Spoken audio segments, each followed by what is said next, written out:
Una gran bienvenida a este 10º y último episodio de la primera temporada del podcast de Pump Zone, que es presentado por Pump Systems Academy, impulsado por Dynapro Pumps. Pensemos por un momento en autorizar la compra de una máquina por, no sé, digamos $10,000. Ajá, y me imagino que festejando que se consiguió un precio buenísimo, ¿verdad? Sí, celebrando el ahorro presupuestal.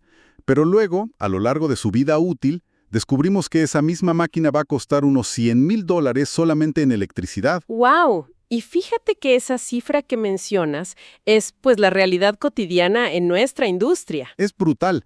Por eso en nuestro análisis de hoy vamos a destruir este mito. O sea, la idea de que el peso económico de una bomba industrial se define en el momento en que se firma la orden de compra. Que es una visión súper común, ¿eh? El análisis financiero tradicional casi siempre se detiene justo en la adquisición. Totalmente. Se asume que el capital inicial es la métrica principal de éxito. Pero nuestra misión al revisar los apuntes sobre el ciclo de vida de un equipo de bombeo es revelar cómo esta visión miope oculta, pues, una cascada de costos. Costos que impactan de lleno en la eficiencia energética y en la sostenibilidad de toda la planta. Es desgranar cómo esta visión a corto plazo desangra silenciosamente los presupuestos operativos año tras año. Exacto. Y sabiendo esto, resulta hasta frustrante pensar en la cantidad de proyectos que se aprueban basándose única y exclusivamente en el precio de la etiqueta. Híjole, sí, son demasiados. Al leer nuestra fuente de hoy, queda clarísimo que comprar el equipo es apenas abrir la puerta a un laberinto financiero. La verdadera historia económica de ese activo ni siquiera ha comenzado. Apenas es la punta del iceberg. Justo eso. Y leyendo sobre esta disparidad entre la inversión inicial y la operación, se me vino a la mente una analogía. Haz de cuenta que es la clásica historia de ir a comprar una impresora para la oficina. Ah, claro. El modelo de negocio clásico de los consumibles. El hardware es solo el cebo, digamos. Tal cual. Encuentras una impresora que es sospechosamente barata, el precio es irresistible, y la llevas a la oficina sintiendo que hiciste el negocio del año. Pero la realidad te golpea unos meses después. Sí, cuando tienes que empezar a comprar los cartuchos de tinta. Y los compras una y otra vez. De repente sumas las facturas y te das cuenta de que en un año gastaste el triple del valor de la impresora. Solamente en pura tinta. Solamente en tinta. Y si extrapolamos esto al mundo de los equipos de bombeo industrial, la tinta no es otra cosa que el consumo de energía. Y llevando esa analogía a la física de nuestra industria, o sea, el impacto es infinitamente mayor. Porque, a diferencia de una impresora o de equipos que tienen ciclos de descanso, las bombas no tienen turnos libres. No se apagan el fin de semana. No, para nada. En muchas aplicaciones operan 24 horas al día, los 7 días de la semana. Estamos hablando de miles de horas de operación continua al año. Claro, el medidor de luz no deja de girar. Exactamente. En ese contexto, una selección basada en el precio de compra suele sacrificar la eficiencia hidráulica. Y, a ver, una bomba que es apenas un 2 o un 3% menos eficiente parece poco. Parece nada en papel. Parece nada. Pero al multiplicar esa pequeña diferencia por, digamos, 8,000 horas de operación anual, resulta en un desperdicio de cientos de miles de kilowatts. O sea que la diferencia de precio que uno se ahorró en la factura inicial se esfumó en los primeros meses de operación. Totalmente esfumada. El documento que estamos analizando es súper enfático en esto. Sí, menciona que una inversión inicial más alta en un equipo diseñado con tolerancias precisas, materiales superiores y una curva de eficiencia optimizada genera un retorno de inversión muy agresivo. Simplemente por la reducción del recibo eléctrico. Porque al final del día ya no estás comprando metal, estás comprando rendimiento energético. Es un cambio de mentalidad. Y la matemática detrás de esto es implacable. El consumo de energía representa a menudo más del 80% del costo total del ciclo de vida de una bomba. El 80%, wow. Sí. Y el precio inicial rara vez supera el 10 o el 15%. Entonces, si tu enfoque analítico está puesto únicamente en optimizar ese 10% inicial, estás ignorando por completo a la bestia que va a devorar tu presupuesto durante la próxima década.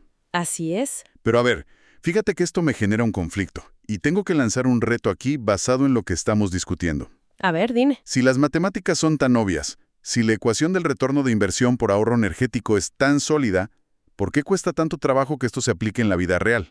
Es una excelente pregunta. O sea, ¿Por qué los departamentos de compras siguen eligiendo la impresora barata sabiendo que la tinta los va a llevar a la quiebra? Me cuesta creer que la industria siga tropezando con la misma piedra por simple ignorancia. Y es que no es ignorancia técnica, ¿eh? Es un problema sistémico de diseño corporativo. ¿Cómo así? Tiene que ver con cómo se estructuran los incentivos y los hilos financieros dentro de las empresas.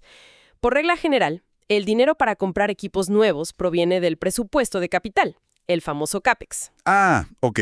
El gasto mayor de inversión. Exacto. Pero por otro lado, la factura de electricidad mensual se paga desde el presupuesto operativo, el OPEX. Claro, son dos bolsas de dinero diferentes. Completamente separadas. Y la persona encargada de adquisiciones es evaluada e incluso recibe bonos a fin de año por lograr reducciones en el CAPEX. Su métrica de éxito es comprar barato hoy. ¡Qué locura! Es una desconexión absoluta. Totalmente. O sea, el comprador se lleva su medalla por ahorrar $10,000 en la compra de la máquina y deja al gerente de la planta lidiando con un monstruo ineficiente que va a consumir $50,000 extra en electricidad. Durante los próximos 5 años, sí. ¿Y nadie penaliza al comprador por la factura de luz? ¿Ni nadie premia al gerente de planta por intentar comprar una máquina mejor? Ese es justo el núcleo del problema. La fuente subraya que la evaluación de equipos requiere un cambio de paradigma hacia el costo total de propiedad, o TCO por sus siglas en inglés. Que abarca todo el panorama. Exacto.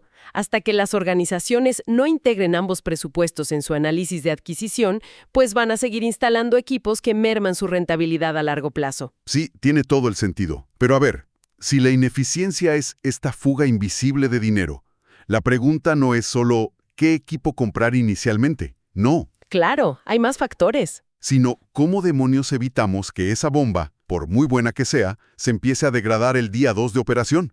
Porque de nada sirve instalar la bomba más premium del mercado si a los 6 meses se está perdiendo rendimiento. Sí, por desgaste normal o mal uso. Exacto. Y la respuesta que plantea el documento nos lleva a replantear un tema que suele ser bastante impopular en muchas plantas: el mantenimiento. El mantenimiento.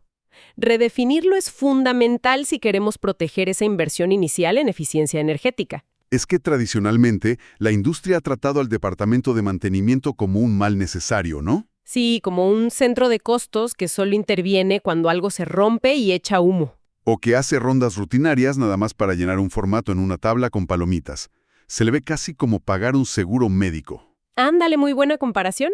Es algo que abonas de mala gana esperando no tener que utilizarlo jamás, y si alguien propone recortar el presupuesto para ahorrar un poco, el mantenimiento suele ser la primera víctima. Siempre es lo primero que recortan. Se asume que mientras el eje de la bomba siga girando y el agua siga saliendo por la tubería, pues todo está perfecto, no hay que tocar nada. Lo cual es un espejismo súper peligroso. Basándonos en los apuntes, la función primordial del mantenimiento no es solamente evitar fallas catastróficas. ¿Ah, no? ¿Va más allá? Mucho más allá.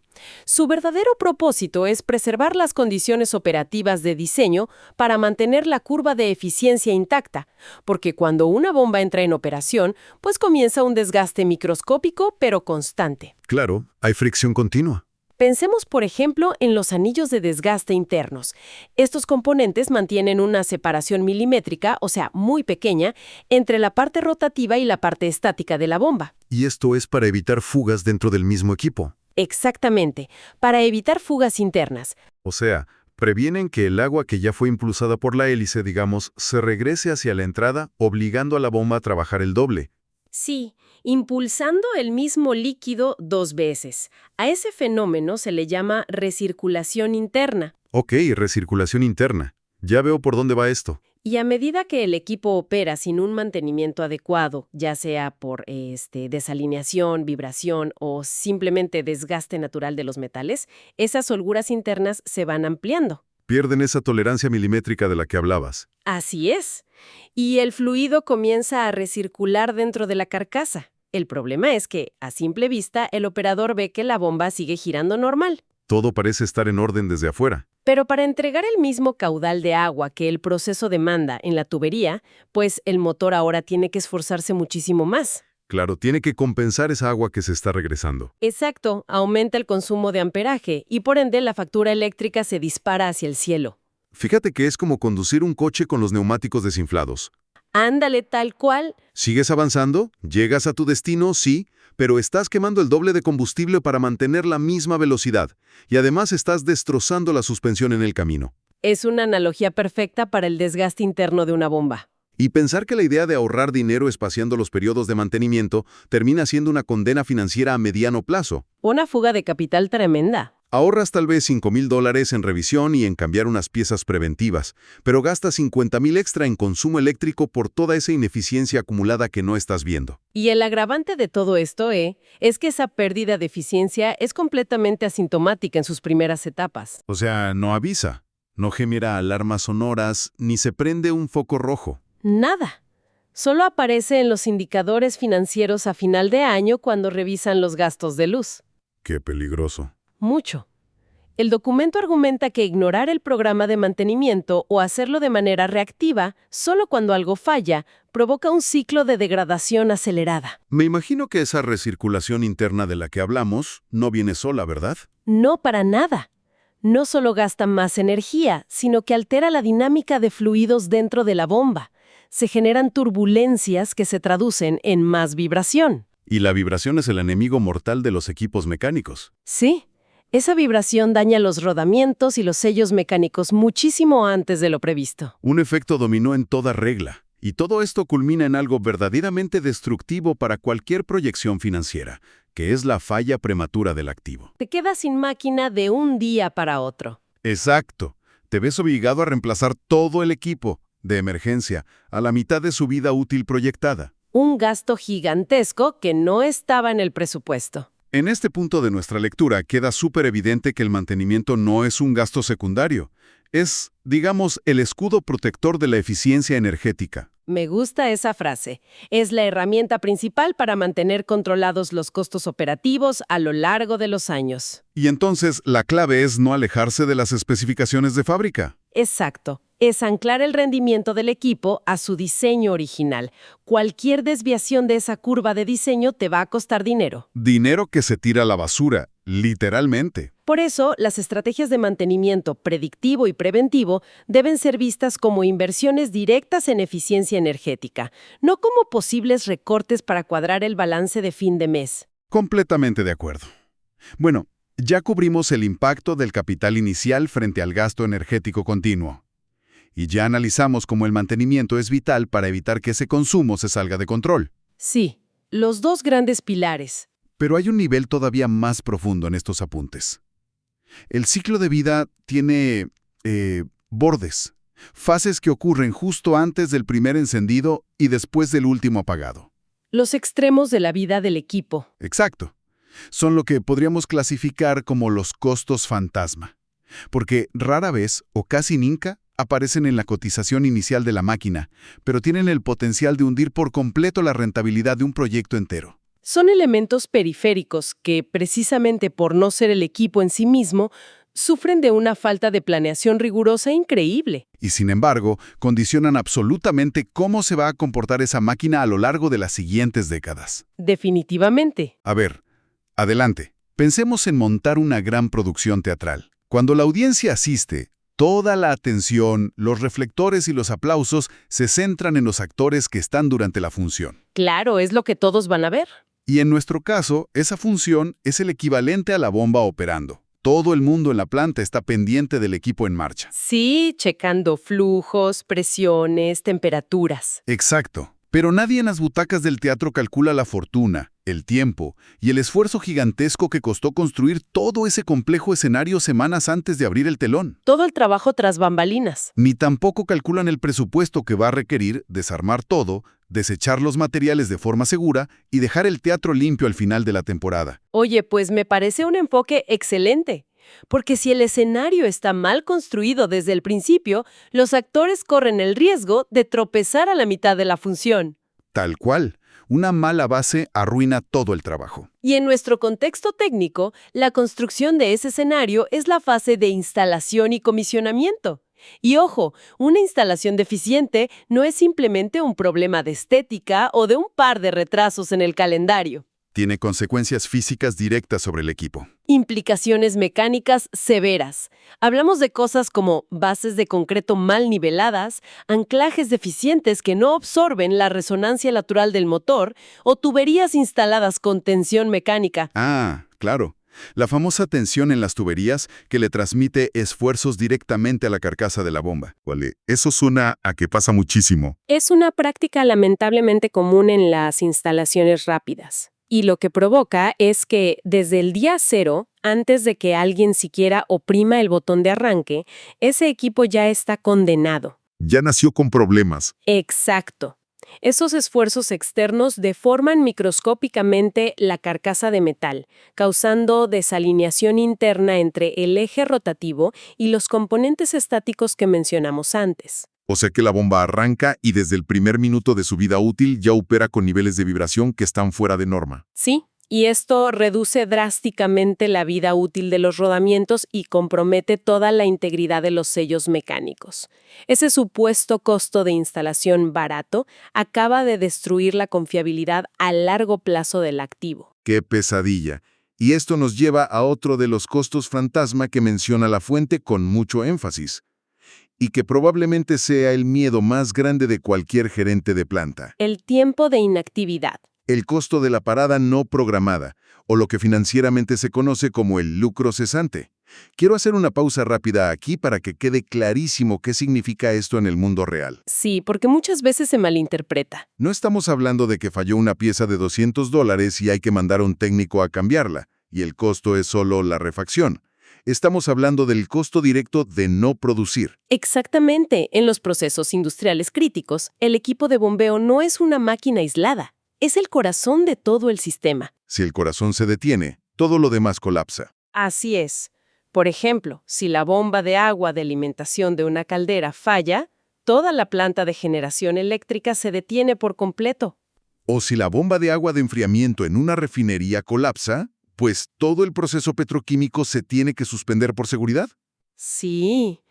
Y cada minuto, cada fracción de hora que esa planta está paralizada, esperando a que alguien repare la bomba, se pierden miles o decenas de miles de dólares en producto no fabricado. Es una barbaridad de dinero. Ese lucro cesante puede ser tan masivo que, en una sola tarde de paro no programado, el impacto financiero puede superar fácilmente el costo original de la bomba, el motor y toda su instalación juntos. En una sola tarde se va todo el ahorro. Por eso duele tanto ver que en las oficinas de compra se priorizó una bomba un poco más barata, pero de menor confiabilidad, simplemente para ahorrar unos dólares al principio del proyecto. El documento, de hecho, es súper tajante en este aspecto, Menciona que evaluar el riesgo y el costo del tiempo de inactividad debe ser una parte integral de la justificación financiera. ¿No se puede dejar fuera de la ecuación al momento de seleccionar? Exacto. Aquellos equipos que están diseñados para un mantenimiento más rápido o que cuentan con materiales más robustos que aumentan el tiempo medio entre fallas, pues justifican por sí solos un costo de capital mayor. Claro. Se pagan solos simplemente mitigando el riesgo inmenso del lucro cesante. Es, a fin de cuentas, una cuestión de perspectiva del riesgo, ¿no? Totalmente. Es ver la imagen completa de la operación. Y finalmente, para cerrar esta parte, la fuente toca el último acto de nuestra obra de teatro, que es el momento en que hay que apagar las luces, recoger todo y desarmar la escenografía, el famoso desmantelamiento. Que casi nadie toma en cuenta cuando compra. Exacto, porque cuando el ciclo de vida del equipo termina después de 15 o 20 años, pues no desaparece por arte de magia. Retirar equipos industriales de este tamaño implica maniobras con grúas de alto tonelaje, protocolos rigurosos de seguridad industrial y un manejo ambiental bastante complejo. Especialmente si esos equipos bombearon fluidos tóxicos durante su vida útil, ¿verdad? Uf, sí. Fluidos tóxicos, corrosivos o contaminantes. Existen regulaciones ambientales sumamente estrictas sobre cómo se debe disponer de esa maquinaria. No es como tirarle a la basura y ya. Hay que descontaminar los componentes, reciclar los metales, certificar la limpieza. Sí, y todos esos procesos de retiro y remediación ambiental tienen un peso financiero considerable. Un peso que, casi por regla general, nunca se presupuestó en la etapa inicial del proyecto. Entonces, al unir todas estas piezas, desde la selección del capital en la etapa de compra, pasando por el brutal costo energético continuo y la necesidad vital de un mantenimiento que proteja la inversión. Hasta los costos fantasma de la instalación y el desmantelamiento final. Vemos la magnitud real de lo que significa el ciclo de vida de un equipo. Vamos a sintetizar todo lo que hemos explorado hoy, porque francamente, el documento nos deja con un panorama radicalmente diferente al que la mayoría de la industria maneja. Sí. Creo que la conclusión ineludible es que evaluar un sistema de bombeo basándose únicamente en el costo inicial es equivalente a ver la realidad a través del ojo de una cerradura. Te pierdes todo el paisaje que hay del otro lado. Exacto. La verdadera maestría en la gestión de activos requiere abrir la puerta de par en par y observar toda la línea de tiempo completa, de principio a fin. Baratos para las reparaciones de emergencia. El reto central es lograr un equilibrio a largo plazo. Un equilibrio donde la inversión inicial fuerte se justifica mediante un rendimiento hidráulico excepcional. Un rendimiento que minimiza ese consumo energético continuo y que está respaldado por un diseño mecánico súper robusto. Y ese mismo diseño robusto se debe proteger a capa y espada con estrategias de mantenimiento basadas en la confiabilidad de la curva operativa, no solo en mandar a alguien cuando algo se rompe. Exacto. Entender que cada decisión en la etapa de diseño afecta a la operación diaria y cada decisión operativa afecta directamente la vida útil del equipo. Es asimilar, de una vez por todas, que un sistema industrial es un ente vivo e interconectado, donde ninguna variable se mueve sin alterar a todas las demás. Es un ecosistema, digamos. Totalmente. Y para cerrar ya este profundo análisis, quiero dejar sobre la mesa un pensamiento provocador para quienes nos escuchan. A ver, suéltalo. Una reflexión que surge muy naturalmente al entender todos estos mecanismos de ineficiencia que hemos discutido hoy. Si consideramos que el componente más costoso y destructivo en la vida de un equipo de bombeo es el consumo excesivo de energía causado por degradación y malas elecciones iniciales, Ajá. me pregunto, ¿qué magnitud tiene esto a gran escala? O sea, ¿cuántos millones de kilowatts se están desperdiciando ahora mismo, a nivel global, silenciosamente en miles de instalaciones industriales, simplemente porque hace 10 años un departamento de compras decidió priorizar la etiqueta de precio más barata? Híjole, es que si lo multiplicas por cada planta en el mundo, el número debe ser espeluznante. Es un desperdicio energético colosal. Y lo estamos pagando todos, no solo a nivel financiero en los costos de los productos, sino a nivel ambiental. Es una carga para la red eléctrica y para el planeta entero. Exacto. Es algo que definitivamente nos invita a replantear cómo valoramos la tecnología industrial hoy en día. Sin duda alguna, una lección indispensable para cambiar nuestra manera de operar. Bueno, por ahora nos despedimos y agradecemos su compañía en este análisis, invitando a escuchar la siguiente temporada de The Pump Zone, que es presentado por Pump Systems Academy, impulsado por Dyna ProPumps.